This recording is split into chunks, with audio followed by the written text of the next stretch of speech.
Cisco, product manager, recently started there in the Emerging Technologies group.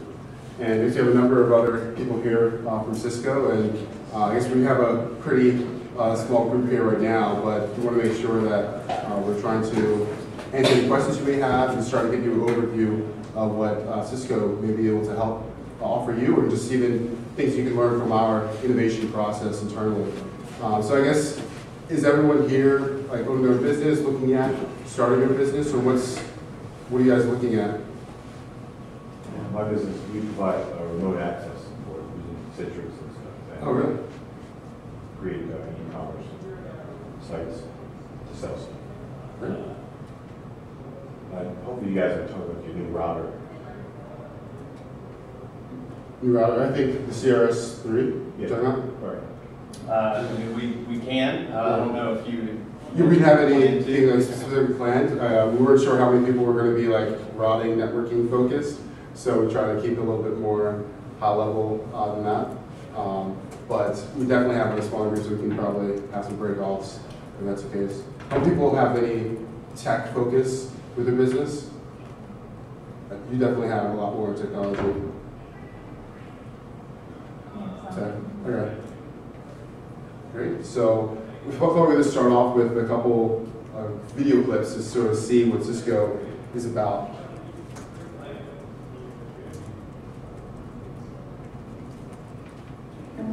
Hey, he's been in town for a few days, and I was wondering if I could say hi to the doctor. Is he? He's in Copenhagen. Oh, well, that's nice. You can still see him. You just said he was in Copenhagen. Come on. It's pretty far. Doc, look who's in town. Oh, Copenhagen. Cool, right? Vacation. I'm still seeing patients. I heard that. She said, The new office. See it, live it, share it on the Human Network. Cisco.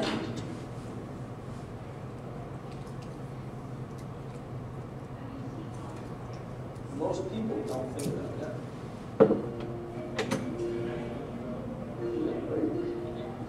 I don't know the exact definition, but honestly, never mind. I don't know. You know, they don't necessarily see it or touch it. They know they're getting network service. it means to me pretty much like the internet. Well, when I think of the network, I do think of the technology and the plumbing. When I think of the human network, I think the application of that technology and plumbing to change people's lives. A human network would be more like connecting with different people. Like it's not technology anymore. It's kind of like you and your friends or your family connecting together. It's about the people and the experiences more than it's about the individual device. It's actually more of a strategy to me. It talks to the fact that there's a global effect, there's a network effect happening, and it talks about how we as individuals connect. I like YouTube. Twitter, Facebook, Club Penguin. You can make new friends on it and talk to different people. It's kind of like a new word, human network, right? Human network, there's no space there because there's no way of separating the network from humanity, I think, ever again moving forward. The human network clearly has resonated at all levels, from business on down to the individual consumer. It's about increasing the number of interactions you have with your clients, with your supply chain, and improving the quality of those that you do have. I think all these walls are coming down. I do think that it's important for us to extend to consumers. Now it's relevant. Right? I mean, so we're in Flip now. We are relevant to consumers. They do think we're a cool company, but they only see it through things that they can touch and feel. I think if we look at video, the killer app that joins all of our market segments, from consumer, small business, enterprise, we touch the internet, government, healthcare, education. I don't think any major company out there could actually deliver on what we could right now. I believe the human network does have life for another 3 to 5 years. I think the human network message transcends that time period relatively easily. It's actually the humanization of the digital, the new digital revolution. So I think human network is a long-term, sustainable brand power. What would you invent in the future? An interactive learning system. I think of my children's opportunities, enhancing society, making progress. Like a smart desk on the desk, it's touchscreen. We're going to give our kids a greater set of choices and tools in terms of how to get the work done. It would be like a person comes up on your phone, you know, then you can like, what are you? How can we, you know, to me, more and more, as you know, the network becomes more than just computing. How do you invent something that will help the world be in one piece? Cisco and the kids are basically speaking the same language. We believe good things are possible if good people work on those good things. Welcome to the Human Network. So, that was just like a quick little teaser on some things that Cisco, on more like a higher level, how we really try to connect on something that people actually interface with. Most people sort of don't even think about the actual background, the things in the closet, the routing and the switching type of things, but what we're really trying to do is really help people connect. And one thing that we've talked about quite a bit here with the Idea Village and with the New Orleans Entrepreneur Week is the network, is relationships, and building those connections. So even with Cisco being here this week, it is really trying to see how we can help out with enhancing those connections. So whether with WebEx and being able to collaborate better remotely, or with the Flip, we would have back there is being able to record and share the video experience. That is sort of why we're here. So I guess we're going to have sometimes just go over a little bit of what Cisco, the larger company, some segments, and our innovation model. And then we're going to get some more into the small business and have some user experience presentation around how Cisco technology can help you have a user-focused product and web design. So Cisco is involved in a number of segments, from enterprise, service provider, all the way down to small business and consumer. And we really see the network as the platform. So even with all those videos you saw, people on the high definition screen are telepresence, and being able to have a sort of in-person type of experience, all that is powered through the network. And through the mobile device, having like my iPhone, for example, everything is running through the network. Being able to have any content that's out there on your device and make it be very seamless. This is things that seem like sort of futuristic, but is really coming up to be reality. So the vision for Cisco is really changing the way we work, live, play, and learn. And we actually have a global competition, the Cisco iPrize, that we'll touch in a second. But it is really trying to see how can we really make the world better with technology. This as an enabler for that. So the internet, we're sort of shaping the way the world is with the internet. So our internal sort of incubation process, this is actually the group that I joined when I started with Cisco. And it's around how can we create a $1 billion business in a larger company. And that's one thing that is talked about quite a bit. Once you get to a larger size, innovation sometimes is killed. But in like a smaller business and startups, you're able to continue to innovate. So what we're trying to do is actually have internal startups within Cisco. And we can try to share some of our learnings with you so that maybe you can apply it to your business as well and have success with that. So these are just a few of the sort of books that we use and some of the consultants, Jeffrey Moore, Clay Christensen, but it really talks about how do you continue to innovate and have a really focused go-to-market strategy so you are not just building something that no one will buy, but you're really trying to validate your ideas early on so that when you are going and trying to sell something, people are trying to buy it because it is something that really meets their pain point. So this is a quick slide just showing how we really are trying to use this as a way to grow our business, and we have like a sort of venture capital model where we have to go through a whole lot of ideas and try to filter it down, have a number of investments in order to have a handful of them to be successful.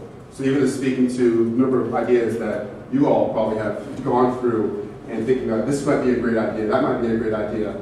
And it's in that process of talking to others and really trying to vet it out, that one of those might be that nugget that really can propel you to be a successful entrepreneur.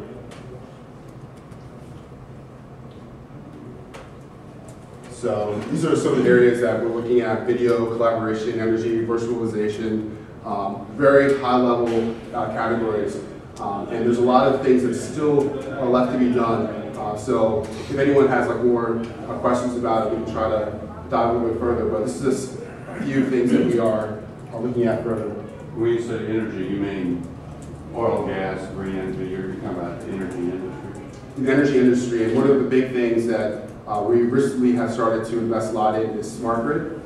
So really trying to change our utility, the electrical grid, and add intelligence, meaning that the generation of energy and the actual consumption of energy are connected, so things aren't wasted. We're able to really utilize the current assets that are out there, physical assets, more effectively. And as we all know, energy is a big thing nowadays. So that's the way that Cisco is looking at that market, and a lot of utilities are looking at us to help them reach those goals. Yes, sir? What was that? I think it was a SIGGRAPH conference years ago, before the big Katrina storm. And Cisco had, I think it was a CTI show at the River Center. And they had a large platform of a real cool internet telephone setup. Whatever happened to that technology? Or is it part of the video? So being able to have like a video conference with your telephone? Well, it was over the web. Right. It's like a web phone. Right, yeah, we have web phones even right now on my laptop. If someone is calling me on my Cisco number, it will pop up right here, and I can have the phone call just as if it was my regular phone. So, Voice over IP? Voice over IP, exactly. So that's where that went? Yeah, and we have WebEx as well, so you're able to do it with there, and doing video as well with it. And we have our unified communications. We just recently launched our video phones, so not just having like your regular telephone, but you can actually have video wherever you are, and making that a seamless experience. So a lot of those technologies have filtered their way through into different products. We're looking for something where it's more mobile, like you have your handsets, and it's IP based, and you conquer the latency problem, quality of service, and the things that you deal with. Right. I thought that would be more prevalent. I mean, I would think. No, and I think Cisco definitely, we would want it to be even further along in the process. So as far as the technology, and I guess you were saying like you would have thought it would be further now in terms of seeing it more ubiquitous? Yeah, well, calls are routed basically over the network, as you call it, the web. Right. Most calls now, if I'm not mistaken, are still routed through cell towers. And so, if you don't mind, I'll kind of jump in a little bit here. My name is Loy Evans. I'm one of the local engineers in Louisiana. I'm based out of Baton Rouge. But one of the things that I can tell you, as far as specifically what you're talking about, there's a couple things that we've actually been working over the past few years. One of them is the mobile phone integration into a enterprise-based phone system, to where no matter where you go, your identity follows you. Your local number. So you actually can have it to where if you are away from the office, somebody calls one number, they can reach you out there. When you actually pick up that phone, you can actually transfer it to a landline when you get close. Also going as far as integrating with our WebEx conferencing, to where I can actually attend web conferences where I can see content being presented and listen to the audio on an iPhone. And then when I get back to the office, I can literally flip it over, and it'll jump from my iPhone to my desk, to where I can actually pick it up on a landline, and then jump over to my PC to watch the conference as well. So you found a way to integrate. We not only have we found a way, we're even inventing new ways. So there's a lot of things that are going on with that. Another thing is we actually have a brand new product coming out, as Luke mentioned, with our new UCA product suite that actually is the goal. It's actually called and I just called it MXE, but for some reason I'm forgetting the name. Media Experience Engine. Media Experience Engine. Thank you. Appreciate that. But the goal of that is that as more people look at putting these MXEs in their environment, when I pick up the phone and make a call to you, first call is going to go over the traditional, what we call the PSTN, the Public Switch Telephone Network, right? It'll be an IP-based system internal, but first call is going to go out through the PSTN. Well, what's going to happen is, as these MXEs actually get a little bit more proliferated around the internet, what it's going to do is it'll actually have the ability to communicate with the other company's MXE and actually build ad hoc paths through the internet to where you no longer have to use the PSTN for every call. First call may actually travel that route, but it can communicate with the opposite side, and then at this point start exchanging information so that second call goes across the internet. And we can actually go so far as through integration with the extensibility of SIP, which is the Session Initiation Protocol. Essentially, it's kind of like HTTP for voice, okay? You can extend that to where once you have that call path built, everything after that can actually have extra capabilities added to it. Instantaneous video, instant messaging, presence capabilities, things like that. Permanent or just for that call? Permanent. That's the goal, is that eventually you won't necessarily need that PST anymore. It scares the heck out of some service providers right now. Yeah. But I mean, the reality is that it's going to take a while. I mean, we're trying to build towards something, but right now we have the pieces in place that we are actually working towards that. Okay. Interesting. It is. It's a fun time to be doing on your this Cisco website about that? Yes. Yeah. The one thing I will say is you could probably spend years going through our website. So what I'll do is when we're done, I'm sure we'll have a card exchange session, and we can make sure that we, if nothing else, get some contact info shared, and then we can get somebody local to come and talk with you about that. Thanks. Yeah. So for innovation within Cisco, we source the ideas from multiple places. So at the high level, external and internal. So external, we're talking with customers, with partners, and even just to the public.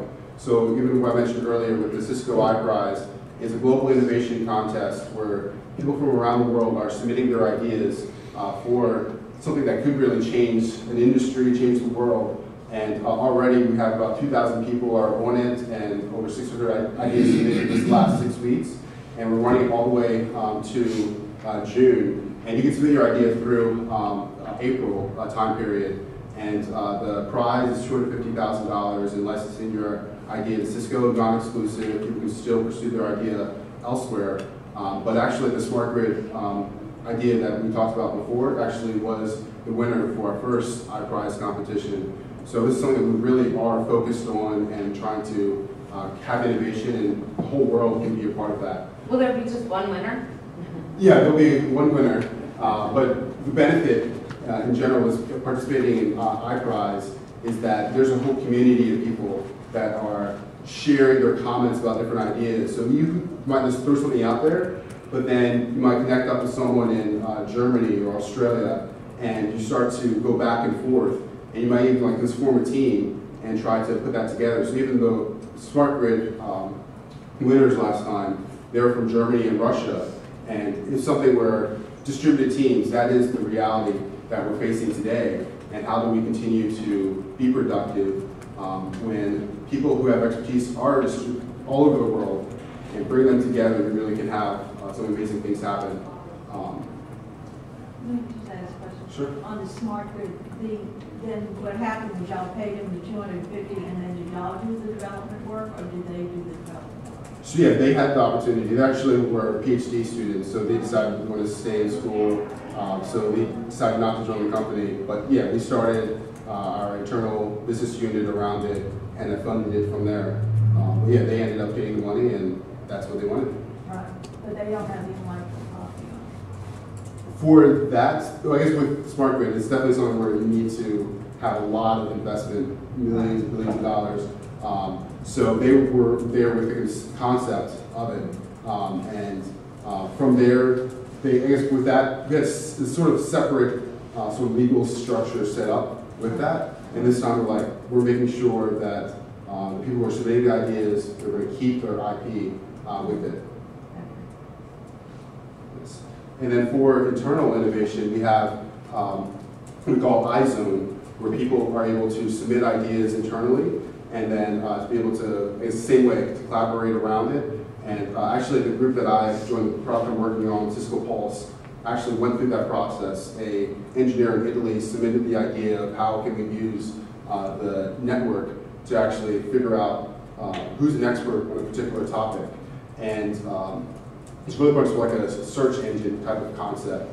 And from that 2 years ago, we filtered the idea a little bit more within our business incubation team. Actually, Ami, who is here, she's part of that team. And we decided to create a business unit around it. And just last November, shortly after I joined, we launched the product, and we are really had an internal startup, really focused with our go-to-market strategy for it, with our target market, and that's the way that we're trying to take it. Get ideas from all these different places, and really try to scale it into something that could really change the world. And that's what you just described is basically an expert system that pays attention to the network to identify experts? Correct. And hopefully the network is cooperating here. We can probably give a quick demo of that. And we have media search capabilities built into that. And I guess hopefully I can show it to you, but it allows you to actually jump to the point in the video that a specific word was uttered. So we're actually tracking both the written and spoken word.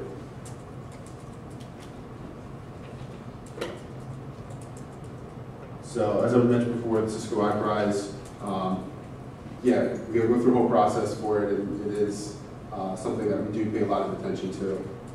Is this only the second time doing it? Yeah, this is the second time doing it.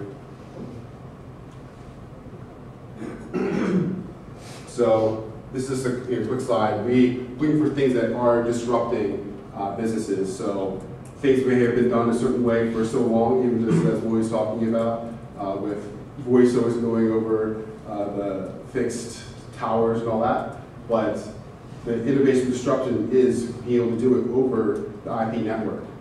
So those are the things where, as you're looking at ideas, even beyond technology, what are the ways that people are currently doing it, and something that could be a game changer, and focus on those game changing things, because it takes a lot of energy to be doing a business. So let's do something that is sort of counter to what everyone else is thinking, and sort of make it worth your while for putting all that energy in. What do you mean by virtualization?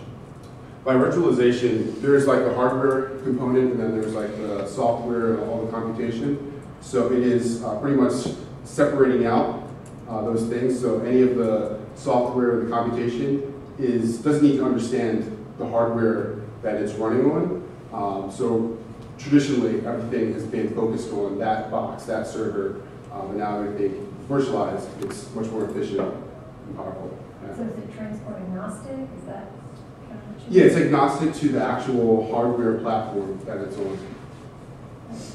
Let me ask something. Sure. I'm probably the least intelligent when it comes to this thing. Mm-hmm. What I don't understand is what happens like with voice over IP or all these new systems that you're coming up with, and something as bad as like during Katrina. I service a lot of first responders, and I had just switched to modem and internet, so everything was based on that, and the internet was down. Is there a backup plan? I mean, as much as we move forward, and these are phenomenal ideas, is there kind of a backup plan in place so that there's some redundancy? Yeah, that is part of the system. As things like service providers who are building out that infrastructure, that's something that they are having to be cognizant of, making sure that there is redundancy within the system. And that's part of the thing with the power of the network itself, where everything is non-deterministic. Like, you never know the path that something's going to take. So to actually take down the internet, it would take like someone taking down all these different servers, but because everything is redundant by definition with the network. But even specifically to, I guess, first responders, emergencies, a part of our group, the Emergency Technologies Group, we have a whole physical security business, and it focuses, one, in terms of like outfitting a company or a building with different physical security things that are tied into the network. but we have a whole thing around interoperability. So we're actually working with the government, with different agencies, because they all are with different systems. So that was one of the issues with Katrina. People couldn't talk to each other from different agencies. So actually, you have people who are building out the systems so that they're able to talk to each other in the event of an emergency. Yeah, I think I was at the IPEX. The IPEX, exactly. Yeah, so and basically it's a way to connect kind of like the radios that the first responders use in the field to the IP communications, so that somebody. Cisco does have a product? Yes, Cisco does work on it. So it's IPEX, IPICS. And so I guess it's an emerging technology. Is IPEX hardware and software or partnership? Yeah. Hardware. Okay. And is it kind of a standalone portable unit, or how is it? How about yes? Okay. So it's the infrastructure. The way that I would answer that, so again, I'm from New York, so I will say, and I also worked for Bell South at the time of Katrina, and one of the things that you mentioned was, the internet was, basically not just the internet, everything was down in the New Orleans area, and there were a lot of lessons learned. One little, probably not well publicized note is that all of the telecommunications providers that had internet service in the New Orleans area were actually housed in, I want to say, 500 Poitras on the first floor. And when you have about 6 feet of water and running down Poitras, that's probably one of the worst places you can have all of that. I'll give you a correlated story. Is that I was actually doing a bunch of work in Biloxi at the time. Well, storm came in, washed out a really large amount of stuff and went back out. But I was working at the Hard Rock Casino in Biloxi, and we actually had people back online using IP phones and actually being able to communicate anywhere within about a week. That was obviously not the case here because we had water standing for about 2 weeks. Where were the servers that y'all were operating on? They were actually on the 4th floor of the Hard Rock. So, there are ways to work around that. There were a lot of lessons learned, and I would think that we would probably not see anything quite as massive of a systemic failure the next time, and hopefully there won't be quite so bad next time. But there have been a lot of things learned about that, and so in general, there should always be backup systems that would be able to communicate with that. You mentioned a couple of different technologies. We also have especially with the broadband initiatives that the federal government is working on. Part of that is wireless networks that can cover communities, not just individual businesses or houses. That's similar to what they used to have about originally to bring back the Wi-Fi downtown. Kind of they did it here too for a little bit. So that's part of it. What's that? Is that the WiMAX? WiMAX is a part of it, and there's also, we've got a number of technologies that we're enhancing for satellite communications as well, especially with low orbit satellite, where the latency is in the relatively acceptable range for voice over IP communications. So there's a number of things that are actually being, built around that. The reason why I answered your question earlier, yes to this or that. During Katrina, one of the things that was that happened was we actually had a couple of trailers that were brought in by a couple of our partners, a couple by us, that actually had satellite uplink communications that had IP phones that they were actually able to bring out and pre-position, or not pre-position, but position in place closer to where the first responders were going into New Orleans. So we're actually able to get communications where even the cell phones weren't working. So there are things that we can do to adapt to that. Unfortunately, with that storm, we got to experience probably the worst of all possible planning situations. But there have been a lot of changes to that, to the system since then. Plus, everyone should know, I'm sure if you were here, I was here, texting was. Yeah. People were texting a lot. It was kind of, It was more for issues, because some of those were first responders, and they're using we had your just out, and we had people that had pure radio interoperability and still could not communicate because the services were down. And so Verizon and some of the other carriers came in and bought portable trailers, kind of a hook or a crook. But when I hear all these great things, I just want to make sure, because that was probably one of the most frustrating things. I just switched to Cox modem a week before Katrina and not go about south. I had no phone service for 3 weeks. So I just, when these things are coming, like you said, they're going to be coming up with alternate pathways or multiple pathways. So it's not just relying on. Actually, IP is probably much more capable of routing around an issue than a wireline phone would be. What about EDO or SAT? Well, and so typically those things, most phone services that you have over those are a little bit cost prohibitive. Whereas if you have an IP-based phone system, you can actually use land-based, local wireless-based, or move over to, let's say, a GPRS network or a satellite or something like that. So there's ways to route through any medium. Okay, good. Okay, I want to just mention something, because I stayed here through the storm. And even though my electricity was off, my wire phone worked, and worked continually. So, I mean, not to, I mean, I don't know if anybody wants to, move on. We can spend some more time later, but I can say that I was not here when I was up in Baton Rouge when we were without power for 18 days. As long as my UPS was working, my IP phone worked.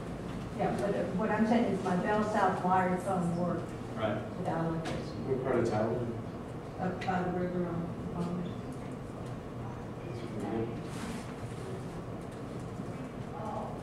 I guess I was hoping to be able to show you a demo of Pulse, what we're talking about with actually finding somebody. And talking about iPix, we actually find an expert on it. The network is not going to cooperate. I guess we need to outfit this place a little bit more with Cisco stuff. Speaking of which. That's, I guess, next year we will try to The Google people have similar Yeah. Are the Google people have the same problem? Yeah. So, yeah, there's rooms, not so. yeah. Okay. You can't get online at all. We were online, but I think it just dropped us off and it wasn't fast enough where. The good news is your engineer from Baton Rouge is here, so he's going to sprinkle magic.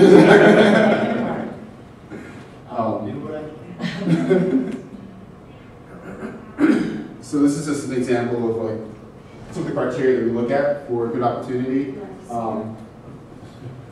Interesting.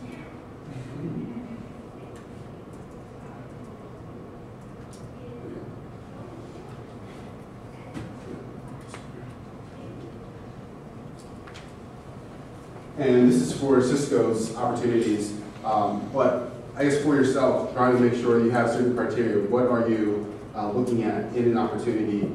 How does it match with your skill set? Who else do you want to have as part of your team to really be able to take advantage of an opportunity that you see?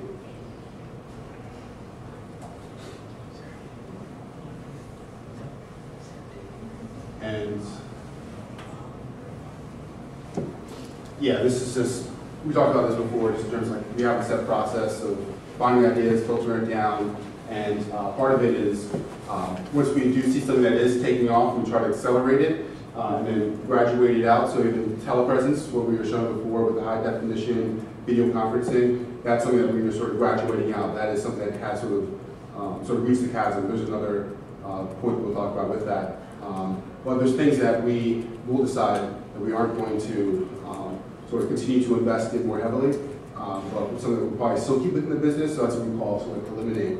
So even this having for yourself, like what are things, what's the sort of set process as you're pursuing an idea that you're going to really take off with it, or say, I'm going to try something else. And sort of having those things set up so you aren't sort of wasting your time pursuing something that really isn't going to be productive or fruitful.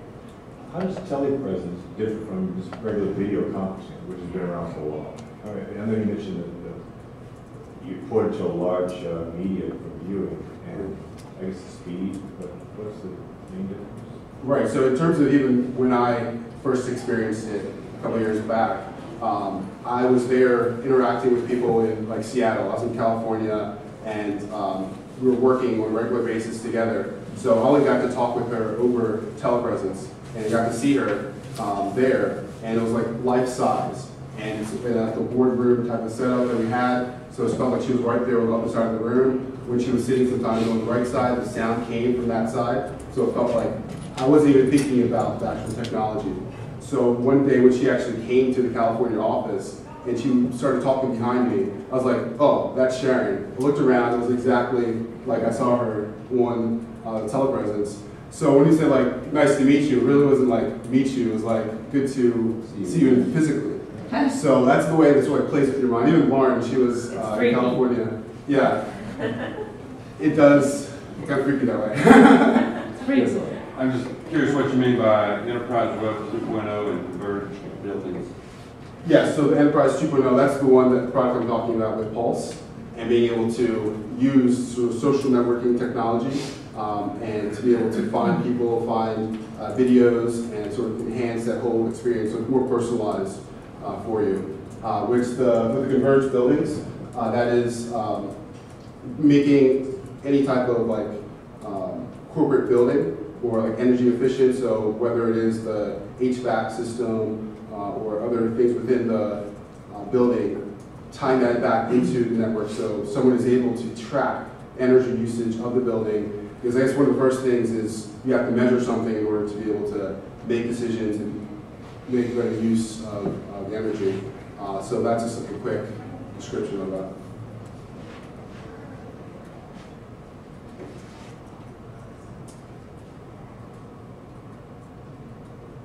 And yeah, I guess we have with these businesses like an advisory board, we call it Tiger Team, and actually Ami is on a number of them, and sort of like a group that helps you keep focused. So even as you were starting your business, or you probably even have some right now in terms of having an advisory board, a board of directors that sort of you're accountable to, making sure that you are staying focused on different execution points of your business, and that's how we do it with our internal businesses as well, making sure we're not just going to be everything to everybody from day one, but they sort of help keep us honest. And this is something that most of the time is focused on technology but can be applied elsewhere, but this is the CHASM model, the technology adoption cycle. And Jeffrey Moore is the person who's sort of come up with it. The basic premise is that with emerging technologies, there's only going to be sort of like early adopters who are always going to be buying the latest and greatest thing. And those are the people initially, when you enter the market, that are going to be interested in something that is like unproven and to take that risk. But to actually get to so like the early majority of people, so people who are going to look at hundreds or thousands of customers in like enterprise or millions of people, like a consumer play, that are going to start adopting your product or technology. There is that chasm that's there. It's like the chicken and the egg. These people, they want to wait until everyone else is going to jump on board with it as well. So how do you sort of get to the point where people are ready to adopt your product when they're waiting for everyone else to adopt it as well? So that's what we call crossing the chasm. And I guess our strategy to do that is a bowling analogy, where you have the head pin. If you're able to hit down the head pin, then other pins are going to start going down and go from there. So with the head pin, we focus on a particular geography, a particular industry, and create a whole product around that. And by delighting those like early customers in that target market, they become like reference accounts, so that when you are going to the next sort of head pins, you're changing up into another geography, or you are going into another industry. Those people, those early customers, are going to be able to say, like, yes, this was a great product, you should try it out. And those are the ones that are going to allow you to cross the chasm and be able to really make it mainstream. And I think, yes. What would be one of those geographies? I know like retailers focus on certain like cities, Jacksonville, and this like things. What was Cisco considered like the head pin? No, exactly. Even right now for at least telepresence early on, it was focused a lot more on like the U.S. Canada geography, because we knew like financial services and even like consumer product goods like P&G, they're really ready to adopt this. They're some of those innovators, and in terms of being able to cross the chasm. What's that, sorry? Procter & Gamble. Yeah, Procter & Gamble, exactly. They're the ones who saw the power in the technology and saw how they could even change up their business process, like have their suppliers, for example, be able to use telepresence, and that way they could be able to make faster decisions. So that's an example of like a targeted market that Cisco has used. But I think even yesterday, one of the entrepreneurs was talking around how I think it was the tea company, and she was focused on one Whole Foods here in New Orleans and trying to make sure she saturates that Whole Foods. And once she gets that one, then she's going to be able to go off to other cities, other states with it. But she was pretty much following the same concept, making sure you stay focused, and instead of spreading yourself thin, and no one is going to be fully satisfied with it. And one of the potential issues or risks with that is that competitors who may be able to jump on board and see something is starting to take off in another market, they're going to be able to jump there as well. But if you stay focused, no one else is going to be able to sort of capture that sort of like bird in your hand. Why the New Orleans rather than, say, Austin? I think she actually, wanted to kind of focus on New Orleans because she thought it's more of a, she wanted to center her tea around the community and have the community kind of really adopt her tea. And then hopefully after that, she'll get kind of references, is what we call them, in terms of people using testimonials about people saying that the tea is great, and then slowly start to expand into other areas. So she's locally based here. So that's the reason why she thought, New Orleans would be kind of a perfect place to start. So I think there's several Whole Foods in the area. So she's pretty much going to saturate this market, and then she's going to saturate this market and then eventually kind of expand that way. But just to add on to what Luke was talking about, what we do initially at Cisco is we think of a concept of an idea, and then we have this hunt for bad use approach where before we even start producing the product, we actually go out and talk to customers through all different verticals: education, consumer products, manufacturers, kind of all across the spectrum. And we really talk to them about, just what we're thinking in terms of the concept of the idea. We kind of, so it's less of a sales pitch, it's more of, would you buy this in 2 years when the product is produced? And through that, we get market validation in terms of, is this really an opportunity for us to go into? And once we kind of get validation from our customers, we kind of hone in on, okay, financial services are probably the most aggressive in terms of their appetite for this technology. So in 2 years, once the technology is actually built, we'll start selling it to financial services, and they'll become kind of our pilots and early adopters of the technology. So that's kind of how we determine what headpins to go after, or what verticals or geographies we should go after. And just to add on to that in terms of the hunt for bad news, by actually getting with customers and seeing what their objections are up front, then you can start to build that into the actual product you're building, or even in terms of your sales pitch, making sure that you are ready to answer those objections instead of learning after you've built the product itself or the service.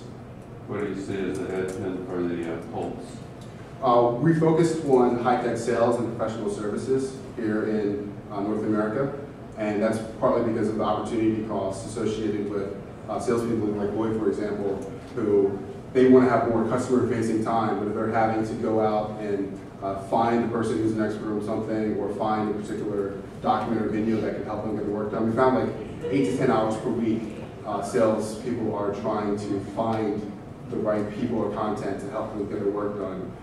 So that's something that customers are like, yes, please help us with it, and we're focused on helping them solve that issue.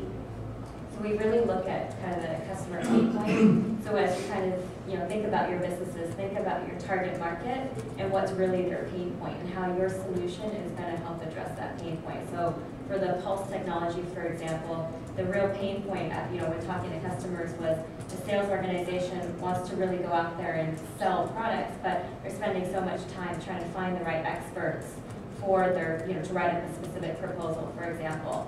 So after talking to a lot of specific companies, we realized that that's really a pain point within the sales organizations that many companies are addressing. Pain point or pain point? Pain point. P-A-Y? P-A-I-N.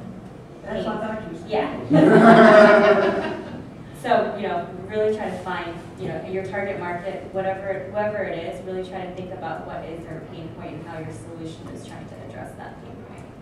So where you make money is where you make the pay point out of the pain point. Do you have a question? No, I thought I was mishearing, and that's what I was trying to think. What's the tornado piece about? So the tornado, that's actually where I think telepresence is sort of entering right now, where it is sort of that like sweet spot where things are really about to take off.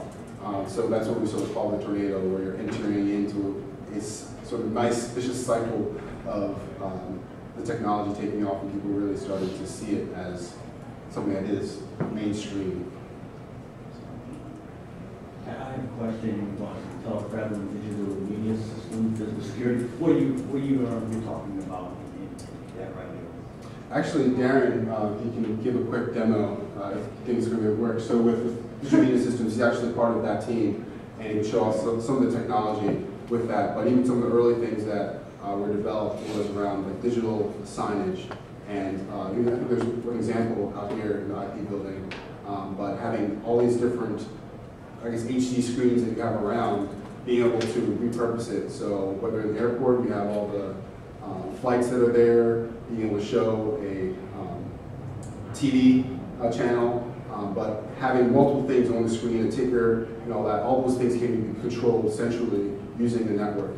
So that's an example of what we're doing with digital media. And I think we mentioned with the physical security, how you're able to tie in all these different cameras, even like with, one example with cameras. Are you guys with the federal government, you're doing homeland security in regards to your technology? Yes, we are. I don't know all the details, probably because they don't Well, physical security is my specialty. That's my company. Okay. And I'm certified in homeland security, so we have discussed some of those issues at our last national security conference in Anaheim last year. That's one of the things that we discussed. Yeah. We're actually primarily focused for physical security. Right now, we're primarily focused in education as our head thing. But later on, as more schools, we're really focused. So we're right now just looking at education in schools. And then because that's really where safety and security, where a lot of schools are feeling that pain point. And so we're deploying safety and security like IP surveillance cameras in schools. And then subsequently, we're going to kind of focus more on the government. Yeah, but to let you know, the government has used our stuff. I can't disclose, I guess, all the areas, but they have used it for high-profile things. Well, one thing I will say is to tie back to what Ami said is, as you look at, kind of going across the platform, is if you look at the way that we have some third-party products that work with our unified communications, taking that, tying it into a digital media system to do instantaneous signage, and then tying that into physical security systems, we actually can do like intruder alert in schools, to where if there is an intruder that gets detected by the physical surveillance network, maybe they're in an unauthorized access area, or there's some trigger mechanism, then we can actually take that, actually push that into our digital media system, so that it can actually show that there's an alert of a person in this area in this school, or like going out to, let's say, the higher ed areas.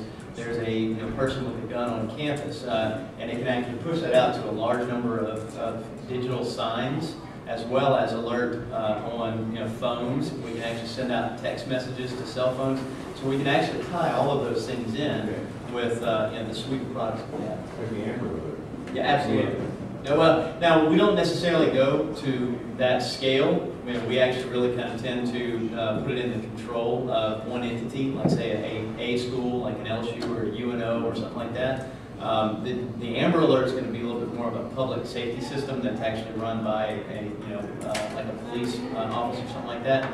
We could tie into that, but that's a little bit different just because of the way that system was run. And kind of just adding on to this, for digital media systems, what the future is that you're going to have target advertising. So really the analytics is going to be the key piece of these digital signs. So in malls, you kind of see static advertisements, but eventually they're going to migrate more towards digital signs. And you'll be able to figure out, okay, well, if most people walk to the left or most people walk to the right, you can target your advertising based on where people are, more traffic is kind of heading in one direction or another. So really the key of this digital media signage technology is the analytics capability to really target advertising to specific users. You see, Cisco has the technology, but it's just that you have to integrate with these various systems like the retailers, right. government especially. Yep. So you have the capability of doing that. In fact, I guess if you pay attention to Hollywood, NSA has that capability now. Yep. I'm not sure. That's a good point as well in terms of the partners and how Cisco, we really have, I think 80% of our revenue comes through our partners, and we really are focused on making sure our partners are successful. So even in this downturn, when our partners who have a lot of their business come from Cisco, we've made sure that, I guess, our capital needs, they were able to finance them well. So we aren't focused on this, what is good for Cisco, but the whole ecosystem. So being able to have our partners target something that is for any type of retail market, a education market, for a particular region, that's what we are able to do. And I think the way he's with a lot of the channels here locally, so in terms of making sure that our partners are good here, that's something that's very important for us. I have a random question. You guys have, I don't know, might be off limits, but so everyone obviously uses Cisco in so many ways, but the brand isn't necessarily like ubiquitous. People don't always know exactly what Cisco does. A lot of it is like flip camera, for example. Is that an intentional, I mean, is there any effort among Cisco to make it more of a household name, or that's a... Can you just kind of give us an overview of Sure. No, that's one thing I think we have. We're 60,000 employees and even more people when you think about our contractors and partners. So there's a lot of things that Cisco does that I don't think any one person can say. But in terms of like the broad categories as well, like we are with like Flip and with like Linksys and entering into I guess the consumer market and definitely having an impact there. And I guess part of the thing, like there are different brands. We do a lot of acquisitions as well. So we acquired Flip last year, and that's already like a household name. So in terms of completely changing up and saying it's now this is Cisco video, then that's something that we... Because you've acquired it from someone. Yeah, exactly. Yeah, we don't want to just change up with the whole branding part of it. So we do want to, I guess, have Cisco be out there some more, and that's something that we, even with our whole marketing organization, they are looking at how we can change it up. But as far as all the things Cisco does, I think we touched on a number of them here, so I'm not sure some other ones that we haven't touched upon. I think you have another. Well, yeah, I just wanted to add what you're saying. Like, I know one of the things that y'all have done is on the Linksys routers, for example, they used to just say Linksys, and now they're like Linksys powered by Cisco. So, I mean, I know that's something that's bringing it more into the like household name. Absolutely. Yeah, if you look at, I think probably 5 years ago, we were very much an enterprise company. So we were, we sold to primarily large businesses, large companies. And you didn't really hear about us. We didn't really have that many ads on TV. But we realized through, with Google and kind of all these consumer companies and Apple, everyone's really targeting the consumer. So we realized that we have to get into the consumer space to really be kind of at the crux of technology. So that's why you've seen a revamp in our kind of brand campaign to be more consumer focused. You saw kind of our ad campaigns at the beginning where we focused a lot on kind of the human network and really trying to touch the lives of humans. So I think, if you think about it, just in a broad scale, if you think about any sort of business, I think most of them probably have some sort of Cisco technology, because if you have any sort of internet capability, most likely you'll have some sort of Cisco technology at some point. So that's kind of how you think about it. I remember hearing that at some point that like 80% of the traffic on the internet goes through Cisco gear. And so historically we've been, the plumbers of the internet, and Cisco really built out the internet. But as the company grew and we started doing all these acquisitions, our customers changed. So we have not just the network geeks anymore, but it's everybody. And so they're you know, I think that makes it a household name as well. Is that because your channel partners, that strategy wasn't working as well and did more direct approach? Well, I think it is still, most of our revenue comes through our partners. And as we go into different markets and you know, acquire different companies, then I guess they just adopt, you know, for the most part, adopt whatever company's strategy for how they go to market. Yeah, and to add on to that too, like we're switching our focus from just like products to actually business solutions. So even what we're, I guess, hopefully trying to do here during this time and even afterwards, what are the issues that you're facing and ways that we can, I guess, help to solve with you to help your business. And yes, there's technology and products that we can pull out and I guess help you with that, but more so, how can we bring a solution, a business solution, and solve on a business level to you. And then that way we are just focused on the equipment and the gear part of it. You know, that's right. You have a research and development unit within Cisco. I guess, yeah, not centralized, but yeah, we do a lot of R&D as well. It's probably the largest portion of our business is R&D. Yeah. What's the year? I think 65%. No, People. bias. Oh, I'm not sure. I saw some comparisons between large technology companies, and I want to say that the number was about $12 billion a year that we put into research and development. So, I mean, we have a massive investment in R&D. Are y'all headquartered in California? What, just was thinking, if you're an emerging, small entrepreneur, small business, you know, we're not the head pin. We are not going to be this huge bang for that one buck that you put into it. So, do you have some sort of service, or is it, how would you reach out as far as sales reps on the ground that can sit down and talk to a small business and say, tell me exactly what your needs are. And frankly, in some cases, we don't know necessarily what's out there, but if we tell you the things we're trying to accomplish, who does Cisco have interfacing with those folks, with small business? So we have a number of partners in the area that basically are part of our small business group. We have a number of partners that range from small business all the way up to large business, and that is our primary route to market for the small businesses. But we do have small business specific reps, and now they're more regional based. And they transact business, as Frank was mentioning, primarily through our partners. So can you give an example, like who's a partner in New Orleans or Baton Rouge? UDI is a partner. Sorry. I'm trying to remember what it is. I think it's Universal Data Incorporated. They're based in Caroline. Let's see, there's another one called ResTech.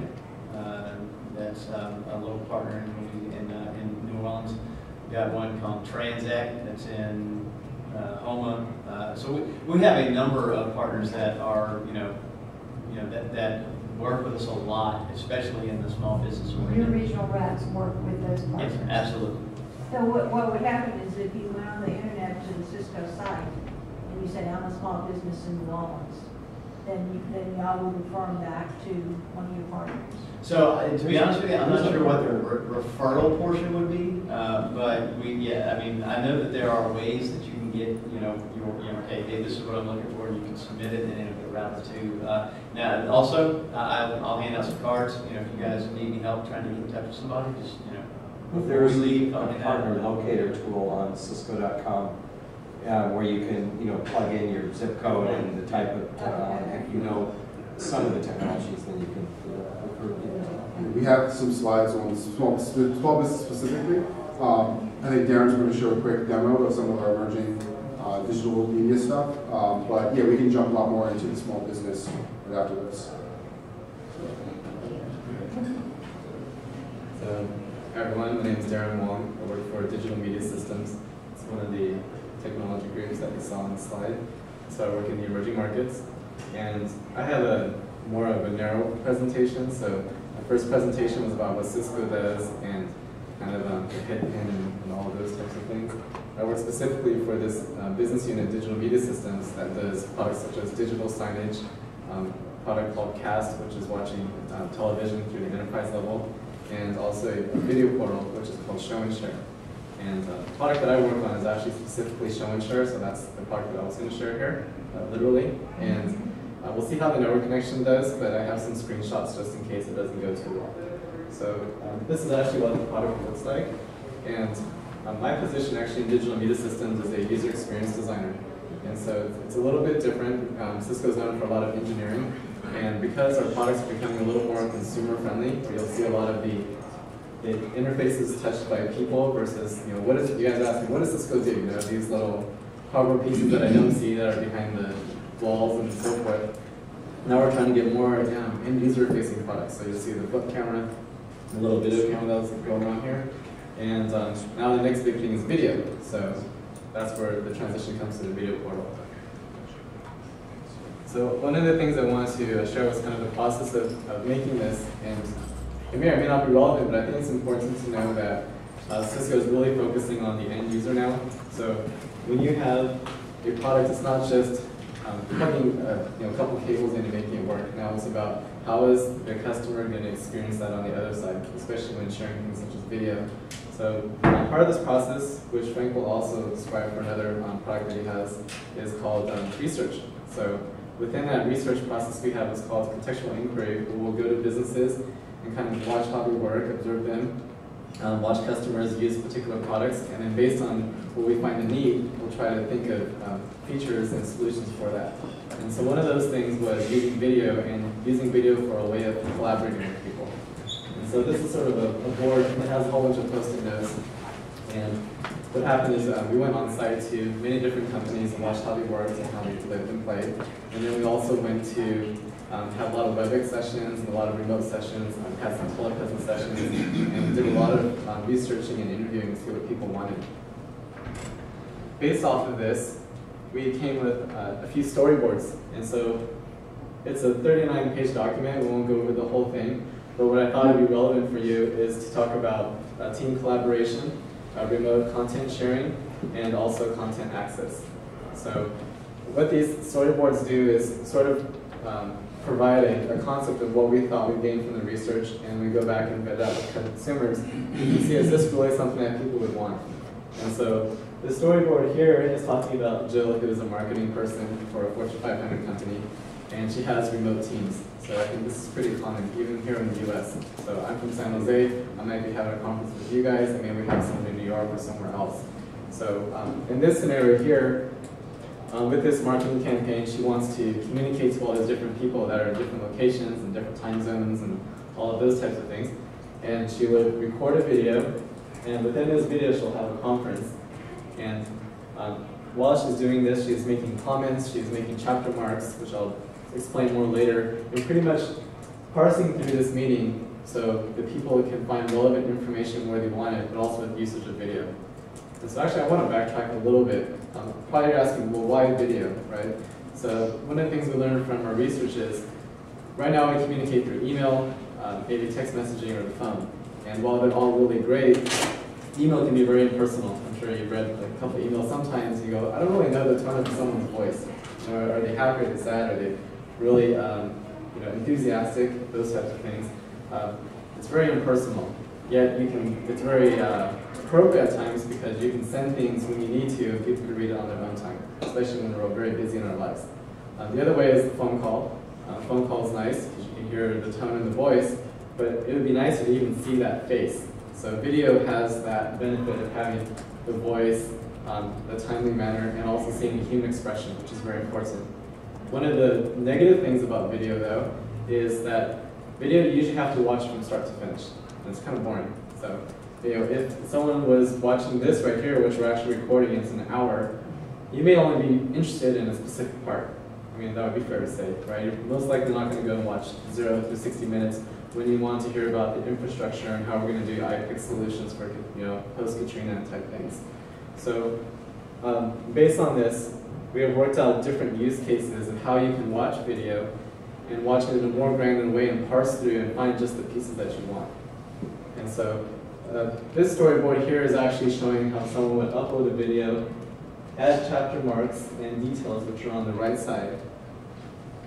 right side over here, they can go and preview that video, publish it to their teams, and when those people wake up in their appropriate locations, they can watch and divulge that information. The chapter marks are edited by the user? Correct. Yes. And so all these storyboards will also show you the end product too. I just think it's kind of exciting to show how everything just kind of started from the ground up. The other one is content sharing, which I'll just skip ahead here. And this was actually a really interesting thing. We went to North Carolina where they have a BMW plant, and they have this person whose job is just to test water leakage. I thought it was like the most interesting job, right? And so we drive these cars under sort of like a car wash type thing, and he would open the trunk, he would open the doors, and he would get a little flashlight and he would look around, and he'd say, okay, there's water leaking here or there and so forth, and then he would write a report for QA, and they would take it back to manufacturing to do so. And one of the things that's interesting about BMW is a lot of their stations are very remote. So they have a plant here, and then they do the research somewhere else, and they do the marketing, and so forth. And so what this particular person would do, he talks about engineering, testing, safety, and manufacturing. And he would have his camera, I'm going to zoom out so you can see this a little better. And with the webcam, for us we're using any type of camera, the flip cam or something else, he can record the things that he sees and then also document it. So now it's very powerful because he could show what he's referring to, he could upload particular content and files, and then people could also mark within areas and comment on the video. So now we have more of a collaboration situation. And he's also sharing that content. The last one is content access. And this is a very quick, short story. And here is a woman named Mary, and she wants to learn about BMW, and she's more on the sales side, and she wants to know about the X61 engine. I made it up, it doesn't exist, okay? So, it's supposed to be the super fast engine, and one of the things is, where am I going to find that information? I got this huge database of videos or information. She goes in here and she types X61, it pulls specific results, and now she can go view that video, add particular responses to particular parts of the area, and then get feedback on it. And so how does that all tie in?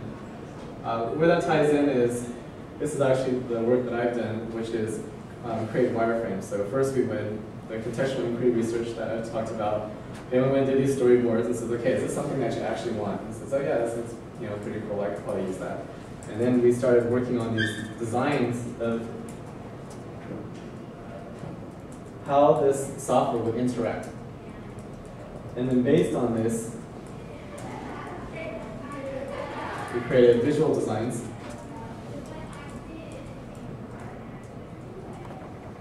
To the actual final product.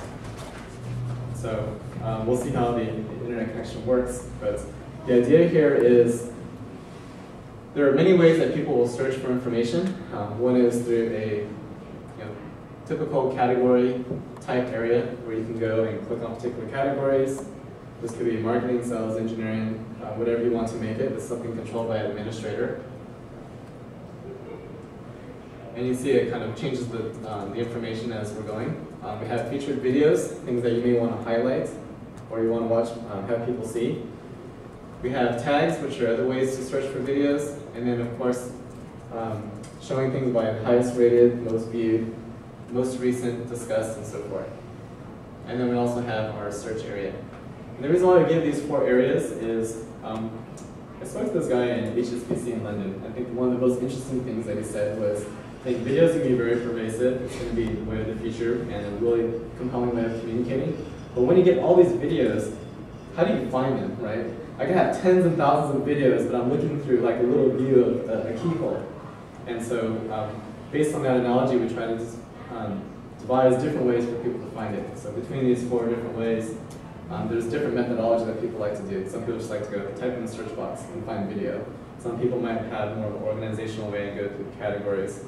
This is more of a Web 2.0 way, which is showing tags, which are weighted words. So based on popularity, the word will grow larger. And then, of course, through your regular filtering and sorting. And so the next screen I'd like to show is actually what the video experience looks like. Usually weighted words for video, what do you mean with that? Sure. From the chapter marks, the words that associate that? Or? It's actually a few things. What I didn't share is when you upload a video, you would add a description, a title, and tags. Like meta tags. Yes. So it's exactly like metadata, and the difference is it's more of a visual way of demonstrating metadata.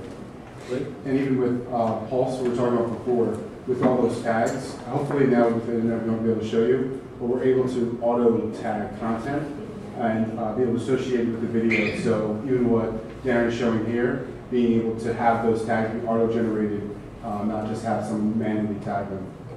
So we can show a quick demo as well right after this. Okay, let me give us, for instance, if you, for example, said, I just want to know if they discuss this particular topic, and then you can type in that topic, and the screen just goes to that portion of the meeting, or that's development. Thanks for asking. That's a great question, and I'm not sure if everyone can hear, but it's pretty much, if I'm watching a video, how can I get more granular into it? So how can I parse through the video? And that takes us to the video page. So there's many ways to do it. I'm going to scroll down just a little bit so you see more of the page itself.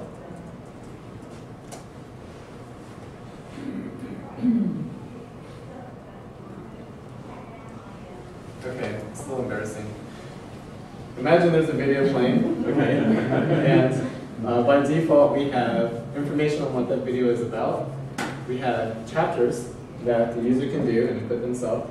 So this may be something really interesting. We have this, it's only a 6-minute video. Let's imagine it's an hour. I skip ahead, and I'm really interested in the features of how to upload a video.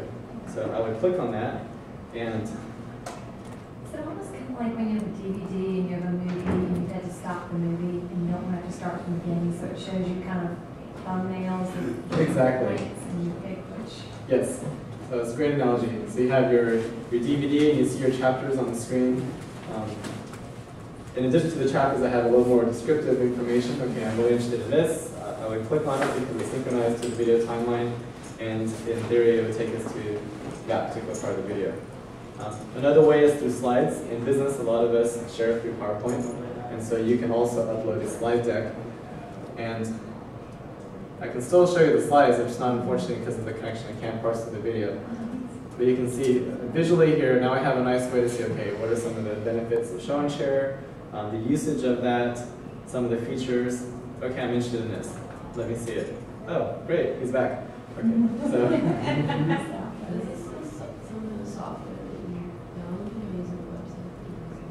Right now it's not a software as a service, so it's something that we sell as a system. So you would actually have 2 pieces of hardware and then the software is installed on that.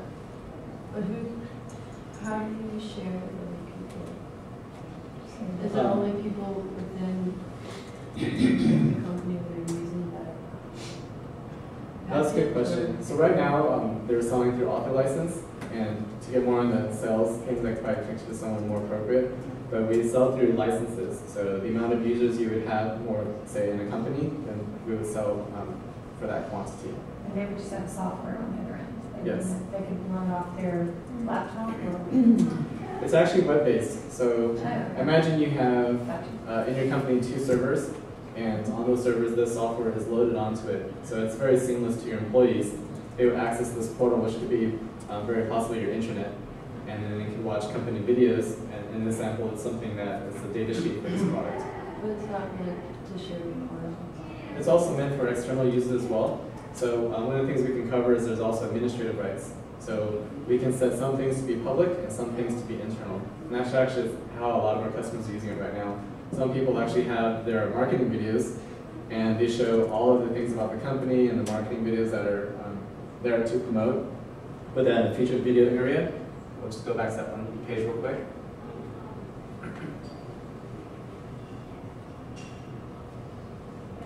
And then on this view, let's say it's more of a publicly viewed site. People can rate those videos, kind of see what's hot, what's most relevant, what's related to that company, what are the big topics on top of mind, and be able to view those things. So the difference between this and if like if I want an external customer to see, like let's say a webinar, and my company schedules webinars, and I can't always make that time. This would allow me to look at it when I wanted and kind of scroll through it. I hate to keep doing analogies, but almost like a DVR. Yes. Just kind of look at it at my leisure if I have a software authorized license. Mm-hmm. Administration. Can you scroll down? I'm curious what else you have about the people involved.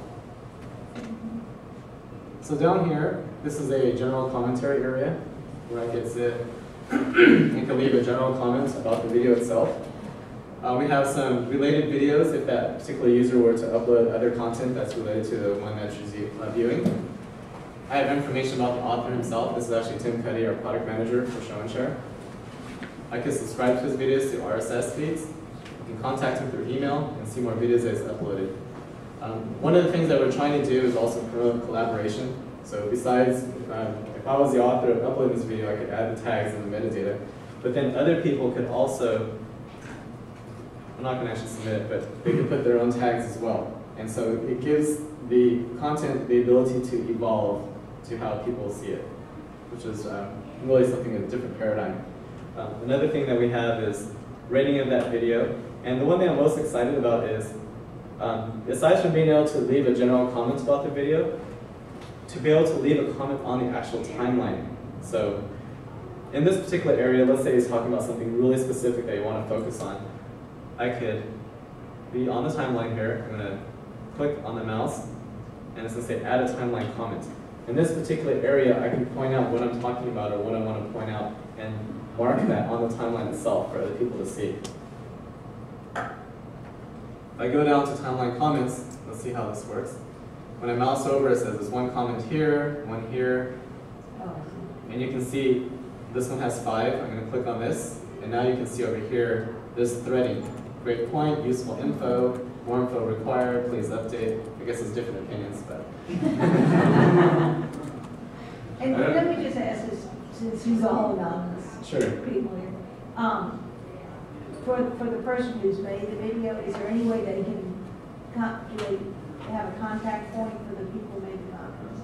They do. So right now you're seeing anonymous user. This is a test area, but we enable anonymous commenting, and we also enable login commenting. So depending on your user access, it would pull up your username, and I would have information on yourself. So one of the things I really like is being able to have the ability now to attach my feedback to that given point in time, which is something very different from watching this linear experience. Right. And then the last thing I wanted to point out, and then I'll get to your question, is earlier today, Lloyd was talking about the media exchange engine, which is called the MXE. And what that does is the ability to transcode video files, but even more exciting probably for us is to be able to do speech-to-text translation. And so, what does that mean? Right now I actually have a manual video transcript here, and I can search particular words. So I know Cisco will be in here, so I'm just type in Cisco, and you can see it's highlighted up here, and I can say, okay, find the next one, and so forth. And now I can begin parsing through that video and finding, is this video have the actual content that I want? Because you can think about it, it could be 100 videos that have the same title and description, very similar, but now is this actually the information that I'm looking for? So now you see we have this ability to really get granular into the situation. In the future, when you upload a video, this speech-to-text transcript will be automatically generated. And then where that becomes really interesting is now you may have a transcript in English, and then you could run it through a translator and then get that in a different localized language. And there's a whole bunch of other possibilities that can come out of this. The other thing that Luke was talking about as well is with another business unit called Pulse that I'm also working very closely with.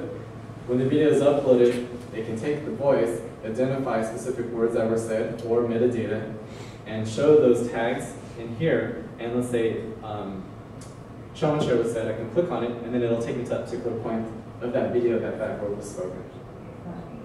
See, that's wonderful because then you can have disability people dealing with all of this. No, it's a huge thing. A lot of government bids and any company that I think it's very important to have accessibility. And so that fulfills accessibility compliance. You showed a really storyboard an example of a meeting, a conference. Yes. And this example shows just the audience and the author and the user, the people that are looking at it online. I'm curious where the participants are in this software. Okay.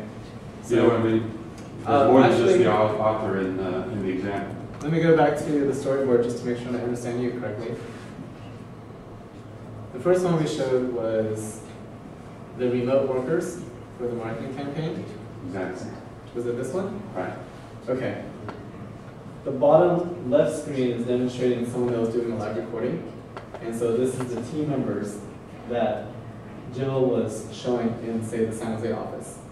And then when she was uploading her video, her other counterparts in Russia and in New York were able to see that in their own time. That's what that scenario was.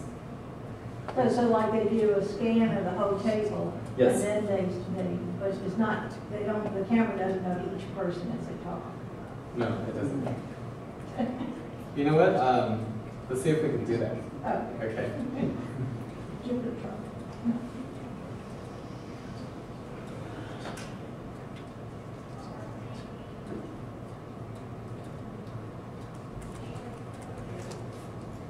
Okay, so I'm short on cables here. Alright, check this out. So I'm going to start the capture. I actually don't know, is it seeing you? Yeah. Yes. Okay. Pretty good. See the big, huge crowd we have? That's what's important. Yeah. It's better than 1,000 people who don't care. Yeah. There you go. You mentioned the speech analytics. That's done by the software that comes with the package. It's done through hardware that parses through the video to be able to do this, and software. Okay. These are all part of the emerging technology groups. So I just gave it a quick title, added a tag. We did our video, and just for fun, I'm going to add some optional files that I have ready. I have a text transcript.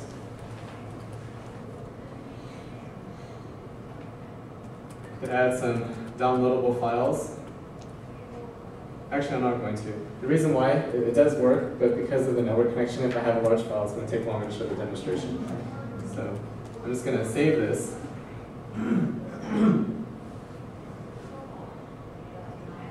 It's doing its thing. It takes me to My Show and Share, which is sort of like your work area, or your inbox. Here we are.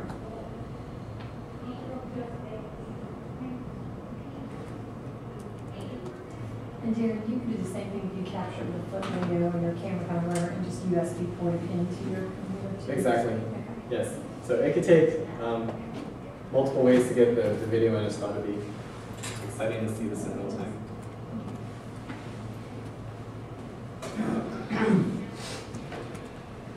Got you all excited, and it's like my network is not working too well. So, oh, did I pull it out?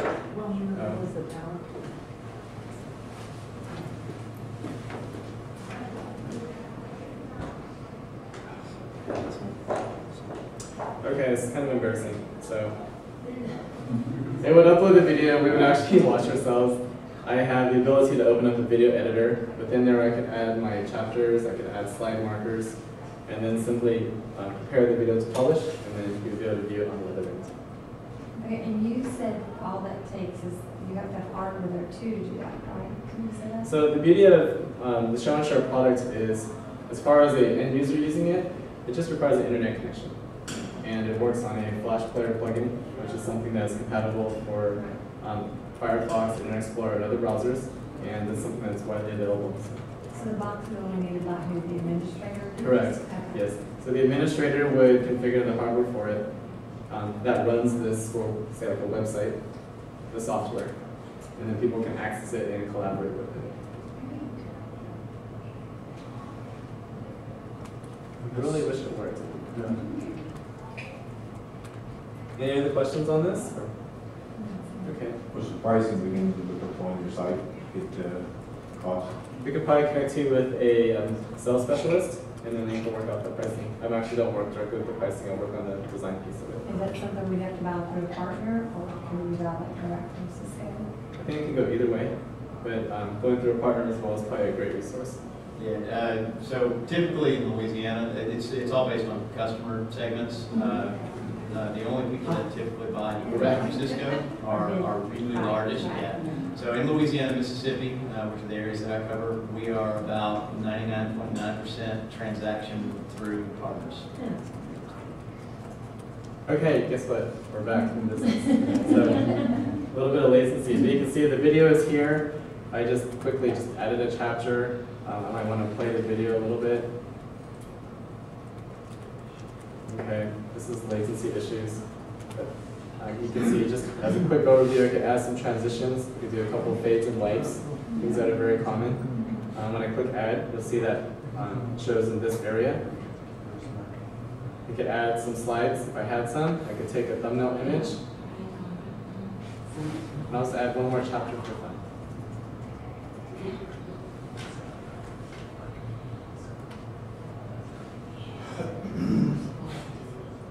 Unfortunately, this is, the good thing is all contained web-based, but if our connection is slow, a lot of these interactions are happening very slow.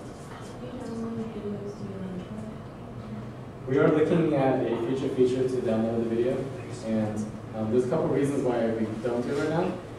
Some of the things that we've learned from companies through research is that a lot of the information is proprietary, and so they don't want to have that information be distributed very easily. But on that same note, when it does happen, we're working with the MXC, the Media Exchange Engine again. It does the speech to text and also transcoding, so you can take any type of video and transcode it into other video formats. And so later on in the future, we'll be able to have maybe save for the web, save for your desktop, save for my mobile device, and so forth. So now you can have information that's completely portable. Great, well, thanks for your time. If you have other questions or for digital media systems, so digital signage questions, the video portal, show and share that we have here, any of those things can be and stop by. Darren Wong. Was digital media a company that Cisco acquired? It's one of the emerging market companies, so it's not acquired. Yeah. It's just the name of your division. Correct. Yeah. And one of the exciting things, I probably didn't stress it enough, is that this is one of the first products that is created completely 100% by Cisco and based completely on user experience design and then made by engineers. Yeah. So it's trying to change the way things work. I mean, it really does sound like y'all get a lot of feedback from the customers to develop products. Yeah. Or is that a recent thing, or has it always been good? It's more of a recent thing to make it more forefront. Yeah, I think you take, is it good to set this up?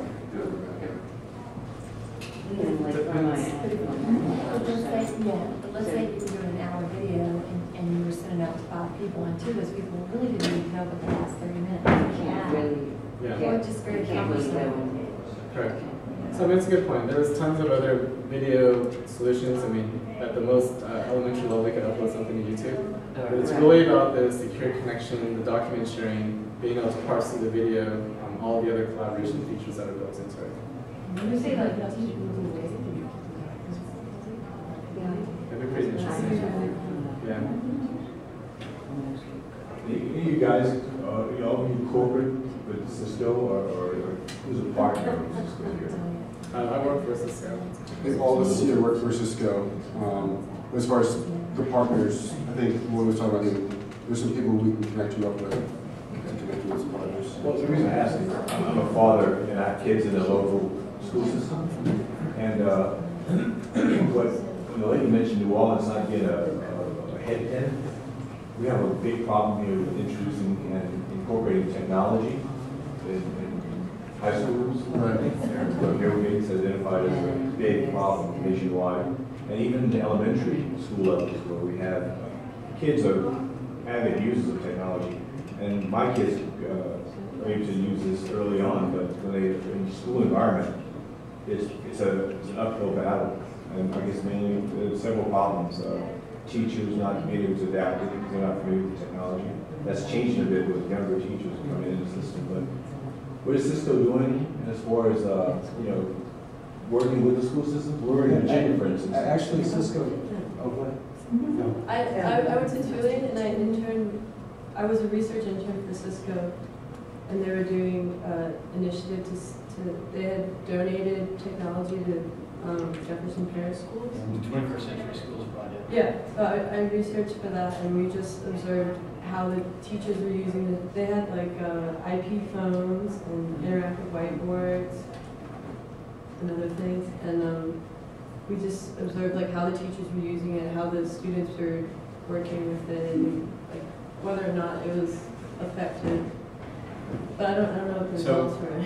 Well, so I can speak, kind of not specifically to it because I didn't work on the actual project, but I've worked with a lot of the groups that were doing that. And essentially, what Cisco did was we took a pretty large investment in man hours and equipment and invested it in Jefferson Parish schools and I think it was Hinds County schools in Mississippi, 2 areas that were affected by Katrina. And they, basically sent education and technology consultants down to spend a number of years with the school districts and try to figure out how to do immersive technology integration into the learning process.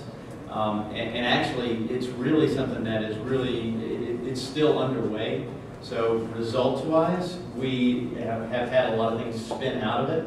But as far as an actual programmatic thing, that is actually still being worked on. There's actually still 21st Century Schools people in Louisiana and Mississippi that are wrapping up, and there will be a bunch of things coming out of that will actually almost be prescriptive for school districts on how to integrate technology into the classroom in content delivery as well as just interacting on an administrative level. So there's a lot of things that are going on. Hinds County, and what was the other one you mentioned? What's that? Hinds County, Mississippi. What was the other one you mentioned? Jefferson Parish schools here in New Orleans.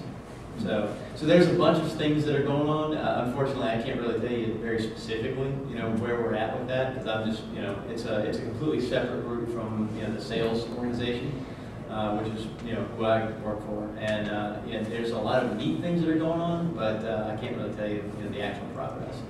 So, but I think we'll probably see a lot more coming at it, out of it on a nationwide perspective from what was learned in that those. It's been almost 5 years now. They've been investing all the time and man hours in it. Does Cisco, being a large corporation, I know you have partners that you mentioned, and you mentioned how Luke mentioned how you have the nurturing of innovation within the company.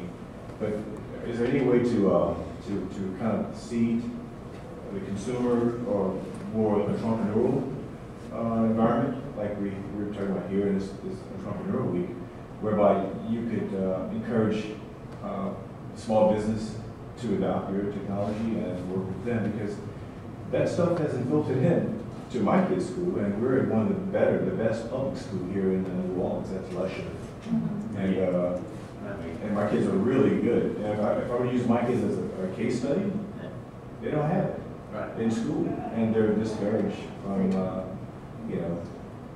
environment from even using it among the kids because they're looked at as geeks, and geeks aren't very popular. The Jefferson Parish was done through the Tulane Scott Cowan Institute for Education, which I know does a lot of work with Lusher. They do? Yeah. Well, it's filtering in very slow. Yeah, you may ask them on that. You see what I'm saying? Yes, I'm involved with the school. But you may ask them to contact Tulane on the Cowan Institute for Education. Well, it's not in the curriculum. And they're using the whiteboarding, for instance, in the classrooms. That's a recent event. Right. It's 2010, and we've been in school, that particular school since 2003. Right. And infrastructure is just... Yeah, but Tulane only got whiteboarding in 2000. Yeah. University. But this technology's been around for a while. I know, but what I'm just saying is, why don't you have Lusher contact Tulane and see if they can filter in more training of the teachers and the equipment. Well, I volunteered we have formed the technology committee even back in 2004 to address that. Right. And I'm sitting here still, putting forth questions. Yeah. But to leapfrog all of that, my question is there something Cisco like other companies may have, has in place to see this area and other areas like it that are sort of technology challenged. Right, so from a seating perspective, that was kind of the purpose of the 21st Century Schools project, and I mean, obviously, you know, nobody has unlimited funds, right? So there was a parish here and a county in Mississippi that were chosen. And I mean, as far as the seating goes, I mean, I think the bill was around 50 million that was put into those two, you know, districts. So I mean, that's not a small amount of money. And so the seating wise, there was some selective areas that were done. As far as how that actually gets extended out, to be truthful, you know, that's not really something that I spend a lot of time on. You know, like I said, we can exchange contact info, and I can try to put you in touch with somebody who is in charge of that, especially with you being on the technology council for a school. Well, the committee that we formed, Or committee, it's not even in existence now. It's pretty much dissolved. You know. Well, this would be a good chance to revive it, but I mean, seriously, I mean, I would maybe, you know, try to put you in touch with somebody to find out, you know, what kinds of activities are being put into place, where we are with the prescriptive planning that came out of the 21st Century Schools project, and how that's being applied in you know, technological education. You know, I really can't tell you. I would definitely pursue that. Put you in touch with somebody. But anything in the way of VC funding, or like we had what was called CAPCO in Louisiana. That was an initiative similar to what goes on in Silicon Valley. And on the East Coast, in the Harvard, Cambridge area. You guys do anything like that? As far as nurturing, like again, you know, that's a little bit outside of what I do on a regular basis. So I don't know. I would have to, you know. So if you have any ideas on specific education, sort of, you know, specific ideas. You know, one of the big things that the business incubation team is focused on through iPrize is really looking at education type opportunities. So if you have any specific ideas, I would encourage you to kind of submit them through the iPrize. We presented earlier. Yeah, Cisco.com/iPrize. And went 250K in the process. There's nothing wrong with that. Yeah. Because one of the categories is changing the way we learn, changing the way we learn. And so that would be, you know, if you have any sort of, you know, ideas that would be completely applicable to that category. Well, we have lots of small businesses here. I know guys personally that are very sharp. Even with the Cisco certification, you know, that's kind of a hurdle to jump over. And we are quite capable of using the technology. It's that there's a big gap between the rich talent who we have here in New Orleans and the institutions that are capable of using them. There's not much, you know, interactivity, if you want to call it that. Yeah. Which is why we don't have the headcounts. And we're behind in a lot of ways. Our kids are behind in so many categories. Yeah. I mean, hopefully in subsequent years we'll keep coming back to Idea Village, and through that process we'll kind of also, you know, make sure that we have some sort of community for small businesses, so that small businesses are aware of our technology, and then we kind of help you guys figure out how to deploy technology to empower your small businesses. Just like a quick demo, we were talking about Pulse before, and it ties into what Darren was sharing as well with the video. And this is just one video that we auto-discovered, I guess, through the network. And we did speech analytics to be able to do this. So with this tag cloud, this as Darren showed, like the larger it is, the more popular it is. But then with this case, it's actually more times it's been talked about with this video. So you can actually see what is this video about. And this is all automated, so this is definitely has a lot of things about telepresence. But I searched for telepresence, but there's probably other things I might be interested in. So with a microphone or application or something, multi-point. But if I press on this, it gets personal. Jumps to the point of the video that it's talked about. Bringing the virtual in-person experience of Cisco telepresence directly into. If I were to jump to the next point, it does the same thing as well. So this is something where going beyond just someone manually doing it, we're able to automate that process and do it with the network. So this is another service that we're looking at adding to a network and being able to power more applications. Is that the speech analytics? Yeah, that's the speech analytics. Exactly. And even in terms of, we were talking about iPix before, in terms of like the interoperability piece. So if I wanted to find an expert on IBIX, I could come here and do surveillance. I guess this guy is in Canada, but if I wanted to actually find someone who might be a little closer, I should probably go to a Google map. And And then on the list. I would go on the list. I guess, I'm not sure. Gotta get some more people out here. We can have a long discussion later about Cisco internals. Yeah. Well, yeah, this in terms of, this is just like showing the first like 20 or so people. But yeah, you can like click to collaborate with them if they're really want someone who's available right now. Using our whole presence platform, we're able to find people who are available at this time. So this is like a quick demonstration. Someone actually goes by here.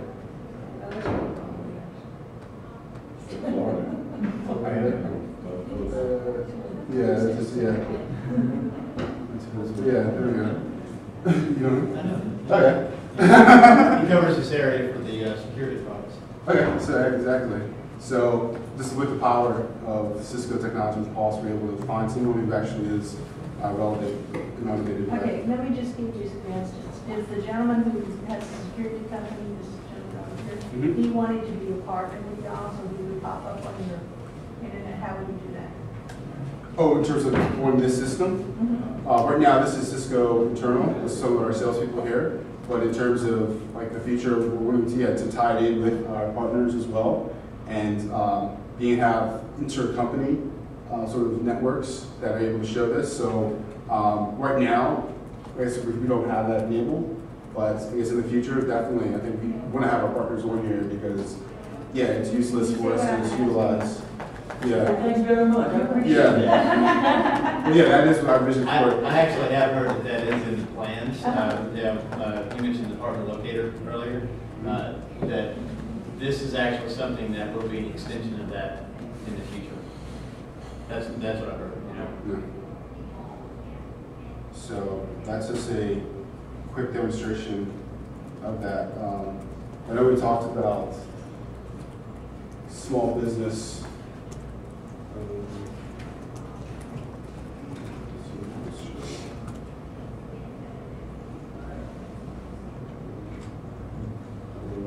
This one got it right. There we go. So there's a few websites that are out there that we have. Cisco.com with small biz. You guys obviously can do a Google search and find a lot of these things as well. We have a whole community, so you can continue to talk with other people who have small businesses, Cisco-innovators.com. And in our online communities as well with YouTube, Twitter, Facebook. We're really trying to make it more accessible, Cisco, and build a community around that. So I think we are right at time at this moment. And it seems like it's a lot more interactive, which is good, more intimate. But yeah, if you have any more questions, we are available, and we're definitely appreciative for you coming out here. And any way that we could help, hopefully answer some of your questions. But yeah, we're available afterwards as well. Thank you.